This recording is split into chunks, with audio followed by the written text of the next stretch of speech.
తిరుమల తిరుపతిలో జరిగింది చిన్న విషయం కాదని, కేవలం లడ్డూపైనే కాదని మొత్తం శ్రీవారి ఆస్తులపై విచారణ జరపాలని మాధవీలత డిమాండ్ చేశారు. ప్రసాదం జంతువుల మాంసంలో నుంచి వెలువడిన కొవ్వు పదార్థంతో చేయడం అంటే ఈ జన్మకు ఇంతకన్నా పాపాన్ని అంటగట్టుకోవడానికి ఇంకా వేరే ఒక మార్గమే లేని పరిస్థితి.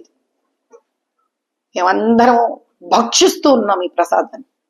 ఎందుకంటే ఇంకా అన్ని జంతువుల తిండి తిన్నాక మనుషుల్లాగా తింటున్నామని లేకపోతున్నాను. నేను భక్షించే పరిస్థితికి వచ్చారు అందరూ కలిసి, తెలియకుండా అమాయకత్వంతో. అది శ్రీవారి ప్రసాదమని ఇన్ని వేల మంది, కోట్ల మంది హైందవుల ఒక నమ్మకాన్ని, భక్తిని పెట్టుకొని మోసం చేయదలుచుకున్న ఆ దుర్మార్గులు ఎవరో గాని పరమేశ్వరుడు వాళ్ళకి పుట్టగతులు ఇవ్వడు. వాళ్ళు ఎవరో తేలాల్సిందే. ఇది ఒక ఆట అయిపోయింది, పరిపాట అయిపోయింది. ఇలా హైందవుల దేవాలయాలను, వాళ్ళ నమ్మకాన్ని, వాళ్ళ సనాతన ధర్మాన్ని వాళ్ళకి ఇష్టం వచ్చినట్టు, వాళ్లకు తోచినట్టు వాళ్ళు వాడుకోవడం జరుగుతోంది. ఎంత భయంకరమైన పరిస్థితి అంటే శ్రీవారి నగలు దొంగతనాలు అయిపోయాయి, శ్రీవారి మణులు, మాణిక్యాలు, విగ్రహాలు దొంగతనమయ్యాయి. ఎప్పటి నుంచి? ఆకాశరాజు ఆయన కుమార్తె పద్మావతీదేవిని ఆయనకు వివాహం ఆడడానికి ఇచ్చిన రోజు నుంచి, ఆయన ఇచ్చిన బహుమతుల నుంచి ఉన్నాయి. ఎంతో మంది రాజులు వచ్చారు, ఎన్నో బహుమతులు ఆయనకి అర్పించుకుంటూ ఉన్నారు. అసలు ఆ లెక్క ఎవరికి తెలియదు, ఎన్నున్నాయో తెలియదు. ఈరోజు దేవాలయంలో ఉండిలో నుంచి డబ్బులు ఎగిరిపోతూ ఉంటాయి. ఏమిటి అన్యాయం?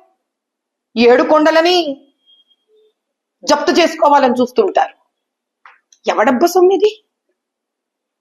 కలియుగ దైవం ఆయన. కానీ ఈసారి జరిగినది మాత్రం చాలా అన్యాయము, అత్యాచారము.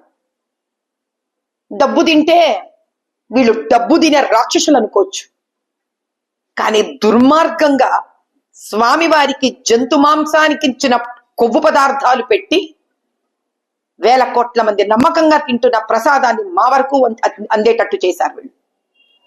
ఈ శాపం ఊరికే పోదు. వీళ్ళెవ్వరికి ఎవరు చేశారో ఈ శాపం ఊరికే పోదు. కాబట్టి ఇప్పటికైనా మేము ప్రభుత్వాన్ని కోరుకునేది ఒకటే, కేంద్ర ప్రభుత్వాన్ని, అయ్యా ప్రధానమంత్రి గారు, అయ్యా గృహమంత్రి గారు, దీన్ని దయచేసి మీరు ముందు పడండి. దీనికి సిబిఐ ఎంక్వైరీని పెట్టించండి. భారతదేశం సుభిక్షంగా ఉండాలని కోరుకుంటున్నాం. ఈ ప్రసాదం సాక్షాత్ అయోధ్యలోని రామచంద్రుడికి కూడా వెళుతూ ఉంటుంది. ఏమిటి మనకి కర్మ? ఈ మత మార్పుడు పిశాచులతో ఏలబడడం ఏమిటి దౌర్భాగ్యం? మరిన్ని అప్డేట్స్ కోసం మా ఛానల్ని సబ్స్క్రైబ్ చేయండి.